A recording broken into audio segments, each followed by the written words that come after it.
Welcome to this episode of Eureka. We are going to have a really wonderful and informative conversation with Dr. Amulya Kumar Panda. He is the Director of National Institute of Immunology, an organization under Department of Biotechnology in Delhi.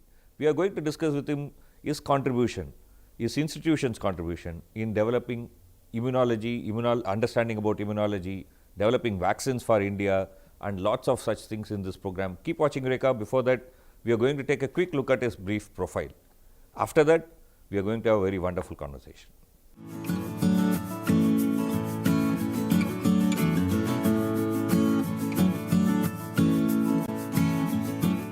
Dr. Amulya Kumar Panda is presently the Director of National Institute of Immunology at New Delhi. He did his master's degree in chemical engineering from IIT Madras in 1986.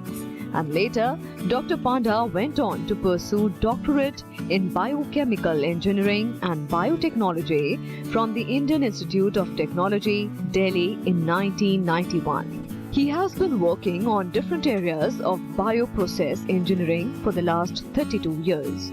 Dr. Panda has an experience in all the three areas of biological manufacturing, namely fermentation, downstream processing and formulation of biologicals.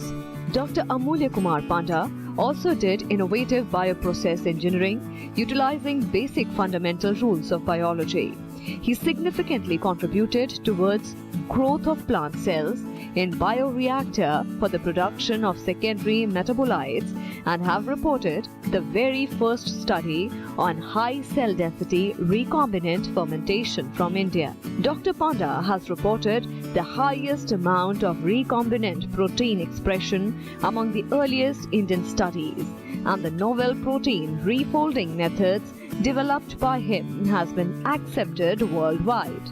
Because of his contributions on applications of chemical engineering principles to biological processes, he has been awarded the Young Asian Biotechnologist Prize from the Society for Biotechnology, Japan for the year 2004. He also developed innovative polymeric particles-based delivery system for generation of a memory antibody response from single doses and have reported the generation of memory antibody response against carbohydrate antigens without conjugating them to a carrier protein. Dr. Amulya has also credentials of generating highest numbers of IPRs while working at National Institute of Immunology and transferred technology for large-scale production of therapeutic protein to industry. Dr. Amulya has received various national and international awards. Noted among them are Samantha Chandrasekhar Award from Orissa Vigyan Academy for the year 2000 in the field of biological sciences and Young Asian Biotechnologist Award from the Society of Biotechnology, Japan for the year 2004. Thanks for being with us. It's a very wonderful opportunity. It's a very huge but very important organization under the Department of Biotechnology. Given that our country is poised to develop and we are in the stage where we need to enter into 21st century where we can bring happiness and health. That's, I think, the important goal of you as this director who has taken over this institute recently. Let me start with some of your major work. One, your profile says that you have been interested in something called as protein folding. Many of us would have studied little bit of chemistry. I mean, we would know that, for example, carbon dioxide is CO2 or salt is NaCl. So, like that, protein will also be a chain of atoms string together, right? So, what is this folding? Why is it important? Well, as you said rightly, the basic difference between a chemistry and biologics is biologics works on conformations. That is important. That's why all chemical drugs are called generics. There is nothing called generics in biologics.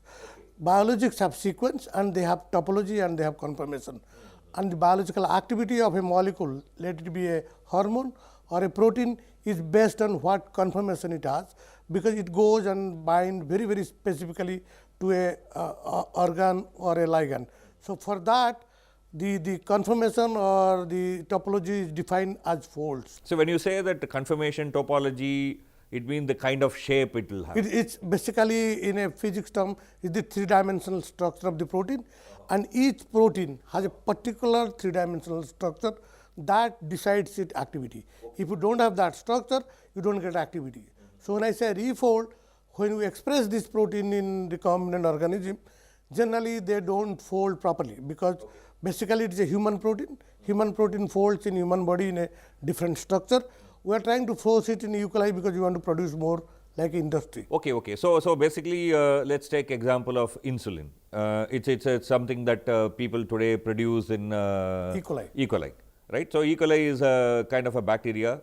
So you are trying the bacteria to produce insulin. Yes. But the fold that it may have may not be exactly fitting humans. Yes. So you are trying to say, or rather teach E. coli how to fold No, for E. humans. coli you will not see. If you have to understand, one of the beauty of E. coli is it's one of the wonderful organisms used for producing drugs or recombinant protein. It grows very fast. It produces a lot of proteins. But one of the most difficult thing of E. coli is its cytoplasm is non-reducing. It cannot oxidize protein. So it doesn't form disulfide bond. So because of that, many times when the proteins are expressed in E. coli, they clump. They disorganize in the form of aggregates, which are called inclusion bodies. The protein is produced, they have same amino acid structure, but they don't have the topology. So refolding means taking this inactive protein and use different procedures to refold it back to a biological conformation, so that it can be useful as a drug. So in today's world, what is the kind of norm? How much folding actually takes place? In fact, if you see, even though the recombinant things when it started around 81, E. coli was the only organism which was used, and people were start producing, and then obviously E. coli will not produce a biological active protein. Currently nowadays people have started using human cells, which exactly make, but making in human cells take long time and costly, because E. coli grow every 20 minutes, it's grow in a cheaper medium. So it is the cheapest way of things. But the real problem, as I told you, because it produces a denatured protein in the form of inclusion body, a normal refolding efficiency even nowadays is 15 to 20%. In other way, if you are recovering 20% of the total protein expressed, you are supposed to be doing a wonderful job. Okay, but you had a new methodology which you have kind of recently worked on it, which is giving a better performance. In fact, 20 years back when people started getting this inclusion body, people thought these are the junk aggregates of the protein, they don't have structure, they have their old method of refolding. But over the period of time, new science has come into that. And what new science tells that this inclusion body has some rudimentary structure. They are not completely denatured molecule. In fact, nowadays people are even expressing protein as inclusion body having biological activity. So having said that, we thought there is already existing structure in the protein. If you can refold it while maintaining that structure, maybe our efficiency will be better. In fact, we worked on that almost for last 25 years, and we have almost refolded a dozen of protein having efficiency 30-40%. So 30-40%. 30-40%, which is almost double than the normal refolding procedure. Remember, most of the time when people refold protein, they use high concentration of urea guanidine. We don't use them. We use different methods which we have patented, and invariably we get almost 40-50% recovery, which is quite good. So you have patented this new process for. So is it actually come into the market, or when do you expect them to? No, see, the marketing of a biological, as I told you, is a very long process. Even if you make a new molecule, these are not like generic. I tell you, the rule of the law is that suppose you are making a sulfur drug.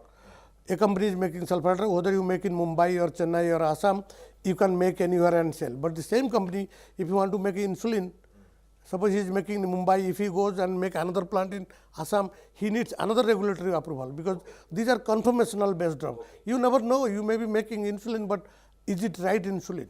So for that you need phase 1 trial, phase 2 trial, many things, that takes time. Right, so biologics, and these are all human biologics directly involved, so that's why the regulatory take couple of years. Yes, but what we have done recently is we have developed this patent, which is a US patent process.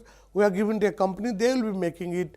They are evaluating it, and they will be doing in pre-pilot scale, pilot scale, large scale. Then they will. It will take some time, maybe 5 years. Very, very interesting. The other area that you have been working is a area called as vaccine delivery.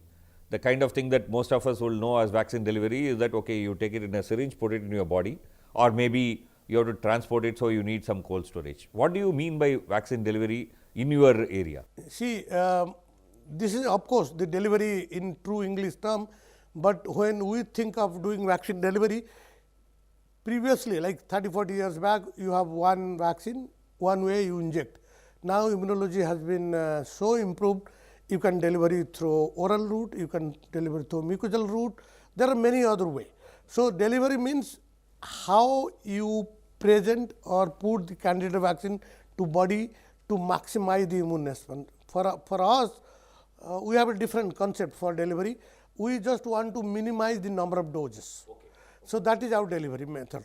If you see, most of the vaccines are taken repeated dose. Like tetanus toxoid, you have to take 2 doses, 1 and 28 days. Hepatitis B, you have to take 0, 30 days and 6 months. If you get a dog bite, rabies vaccine is 1, 3, 5, 7 and 10 days.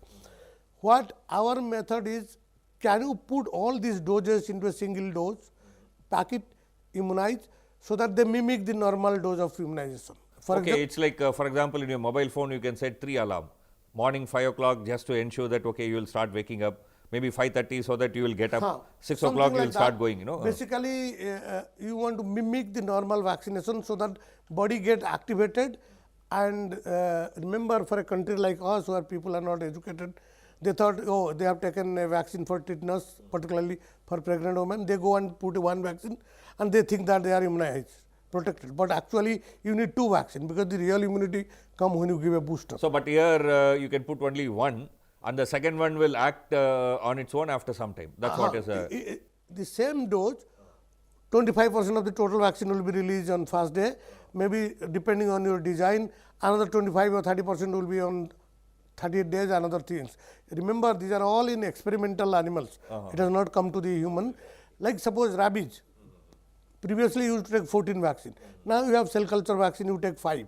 But taking 5 injection is even very painful. Imagine if you can put all the 5 doses in one tablet, take once. It's something like antibiotics or injection. Now you have once in a day, so that it takes care. It's something like that, or without compromising the immune response. very, very, very interesting work that you have done. I mean, we'll take a very short break.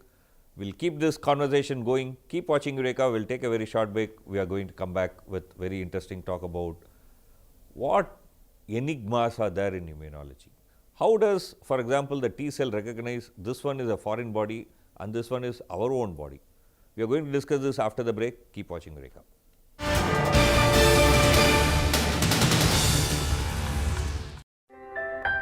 विदेश जाने वाले भारतीय श्रमिकों के लिए जरूरी सलाह। परदेश में नौकरी पाने के लिए केवल विदेश मंत्रालय के साथ पंजीकृत भर्ती एजेंटों के माध्यम से ही जाएं। फर्जी एजेंटों के जरिए न जाएं, वरना आप फंस सकते हैं। जाते समय किसी भी व्यक्ति द्वारा दिया गया कोई भी पैकेट लेकर न जाएं, आप फंस सकते हैं। जिस काम के लिए जा रहे हैं उसका थोड़ा प्रशिक्षण अवश्य लेकर जाएं। परदेश में नौकरी पाओ तो सुरक्षित जाओ, प्रशिक्षित जाओ। विदेश पहुंचते ही भारतीय दूतावास से संपर्क करें। परदेश में आपका दोस्त भारतीय दूतावास, विदेश मंत्रालय द्वारा जनहित में जारी।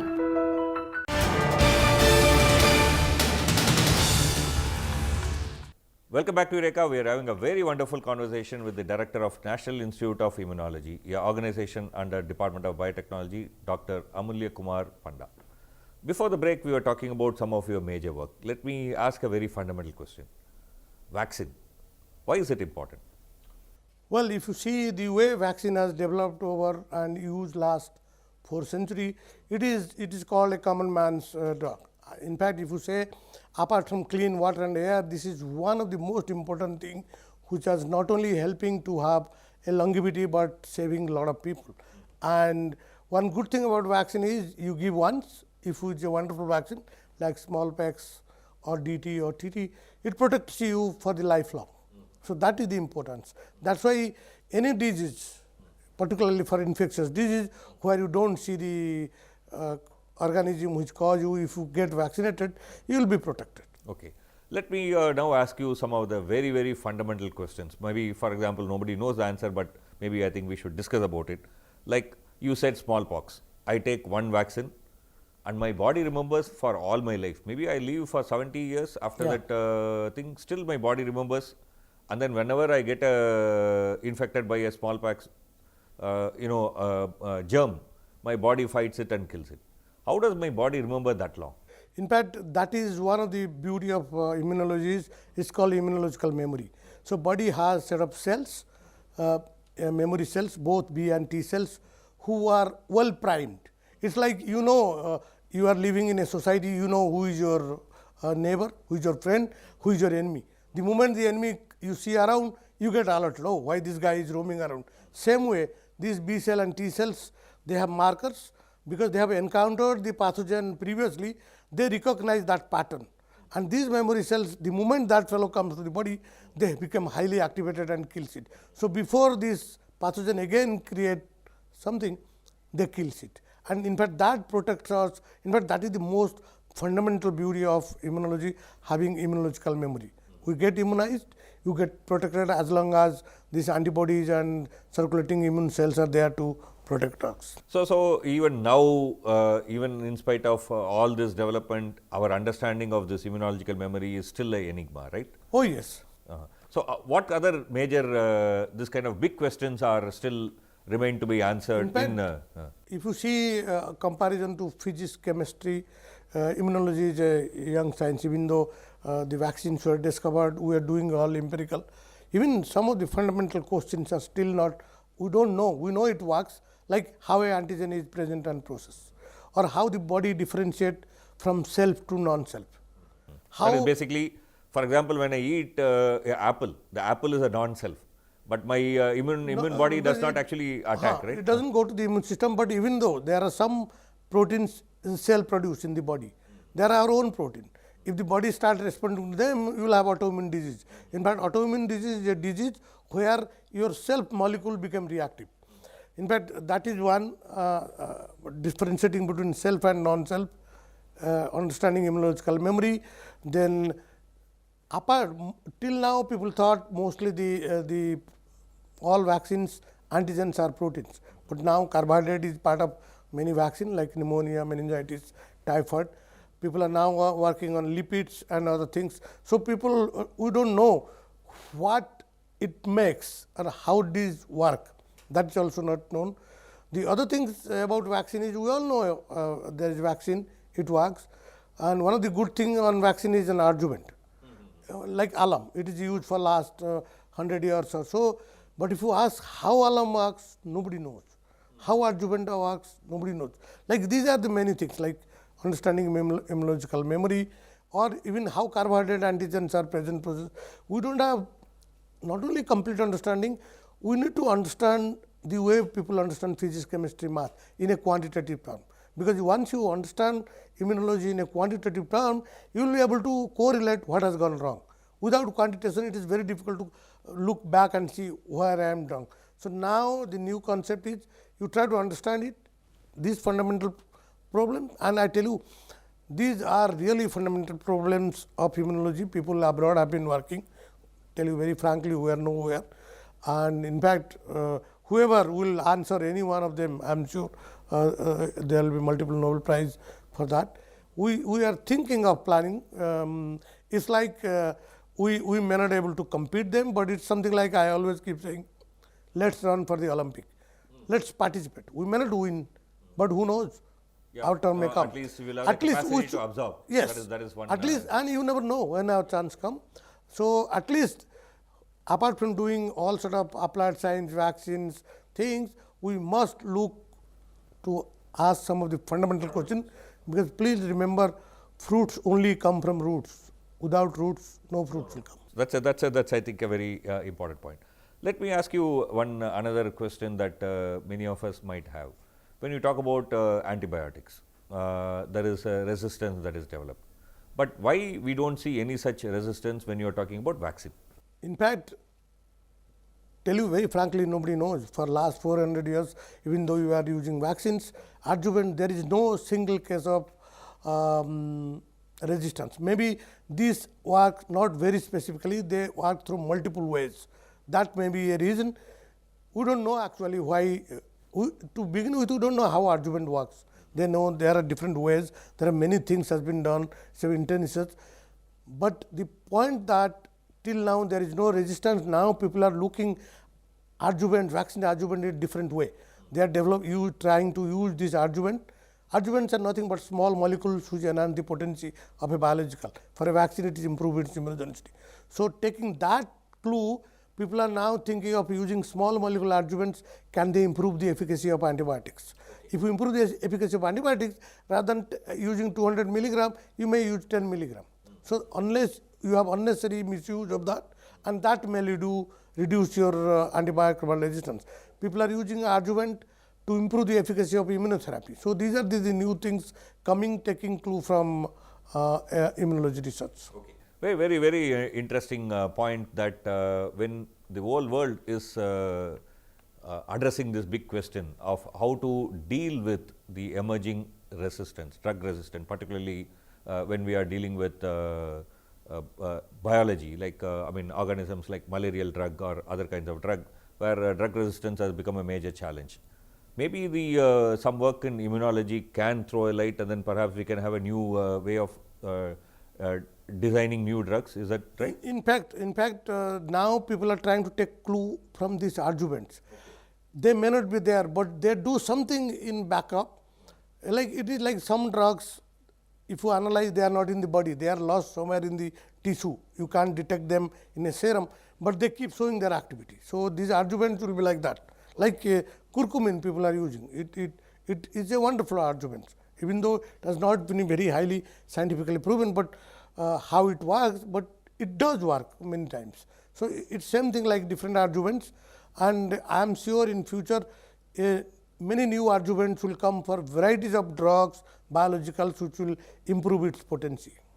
What are the major things that your institute have done in the last 40 years? In fact, as I told you, unlike a drug or a small molecule or small product comes from different area of science like physics, chemistry, math, immunology needs continuous evaluation. Like somebody develop a new vaccine, it has to be tested in the lab, then small animal, then monkey, then preclinical, human trial, then it goes.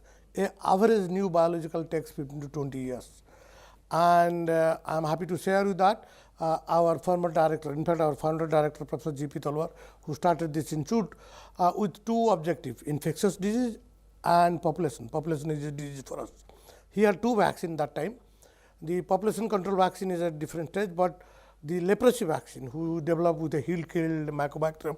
I remember 1990, we have 400 villages around Kanpur. They had people who are immunized and they are all cleared of leprosy.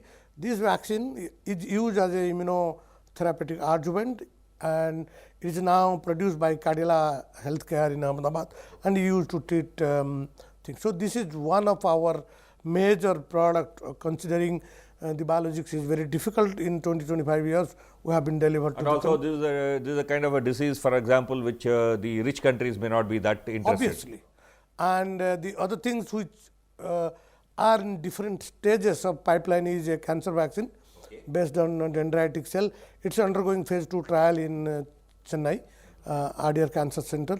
This is based on dendritic cell therapy. That will be a wonderful concept. If you see, the whole world is now going on immunotherapy, and this will be a right contribution. Apart from that, we are in the verge of developing a birth control vaccine for wild animal, where a vaccine will protect. In fact, the government of India as well as wildlife population of India are very much interested to use it to control wild animals, elephants, monkeys, and we have molecules. And this is again based on the same vaccine principle. We have molecules which will immunize and they will not be fertile. And the other things are, as I told you, we are trying to help industry in many different ways, setting up, helping them to produce insulin, recombinant proteins, maybe monoclonal antibody, and these are the many things which you have delivered. Okay, interesting. So now let me come to a slightly a different part of it. I mean, your basic training has been in engineering, and as an engineer, you have been also trying to work on using technology of fermentation to augment production of certain biological product. Can you tell us something about that? See, the fermentation is nothing but growth of large scale cells, and we use these cells as factory. In fact, to tell you, 30 years back, cells were used to produce antibiotics, then become recombinant protein, then antibody. Now, cells as self are used as drugs. So, cells, bugs as drugs. So, live cell, bacterial cell, live animal cells, engineered cells will be as drugs in future. So, they are, because cell can be engineered to go to a particular place, to deliver amount, see the concept of dose, concentration, this does not matter anymore. These are all automatically there. So, in those concepts, if you want to use cells as drugs, you need to produce those live cells. So, the fermentation technology which I was using to produce bacteria or recombinant protein, I am using the same methodology to grow T cell, B cell or engineered cell, where the whole live cell will be used as a drug. So, I am using the same fermentation technology, but I will be growing T cell or B cell, which can be a part of immunotherapy. That will be a major contribution from NI for growing large scale culture of T cell, B cell, NK cell or dendritic cells, where the live cell can be used as a drug. You are bringing a new perspective to this institution, like the immunoengineering, which is the kind of current trend in the international level, and then you are bringing it. What is the attribute of engineer that you have in your mind when you say that you want to bring that culture into this institute? Well, almost 28 years back, I was studying in IIT. I just one fine day I came and joined. I never thought that I will stay here being an engineer. But having said that, because 3 areas of biology which is very fascinating and where a lot of things can be done. One is neurobiology, one is developmental biology, one is immunology.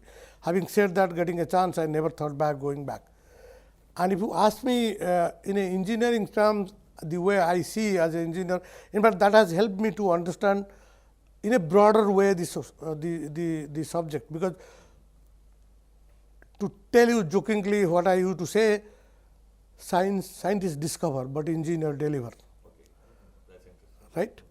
Let me tell you a couple. I face this because I represent a scientific institute, but at the core of the heart, I have an engineering background from IIT Chennai and Delhi. Scientists discover, engineer deliver. Scientists analyze, we synthesize.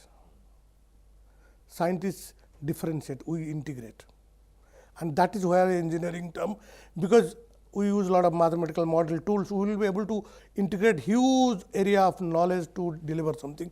I think that power of integration and quantitation, if it comes to immunology, because it is doing in many things. Like for example, cancer, if you see, one of the best known cancer biologists in Harvard School is Professor Rakesh Jain. He is a thoroughbred engineer. He is from IIT Chennai, IIT Kanpur. So, engineering is nothing but a complete understanding of things. I think anything you want to do, you can do. And if you ask me what is the real quality of an engineer, I picked it from one of my teachers, and he defines in many ways. I will not tell all of them, but I will tell it is the problem solving ability of Norman Borlaug, who could see that he could solve the problem of food security. It is the creativity of Mother Teresa, or it is the vision of Kurian, who could see from a milk he can make a powder, or it is the leadership quality of Jawaharlal Nehru. And please remember, we should always ask what our grandchildren and younger people ask us.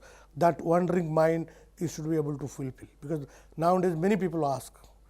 If you can answer their questions, why this is happening, why this is happening.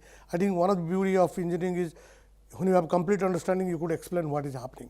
And that thing, if it comes to immunology in the coming way, I think we will have a great thing, because if you know what is wrong, we will be able to fix it. Very, very interesting, and with this we need to end this discussion today. We had a very wonderful conversation, very insightful understanding. Keep watching Eureka. We will come back with another interesting conversation next week, same time.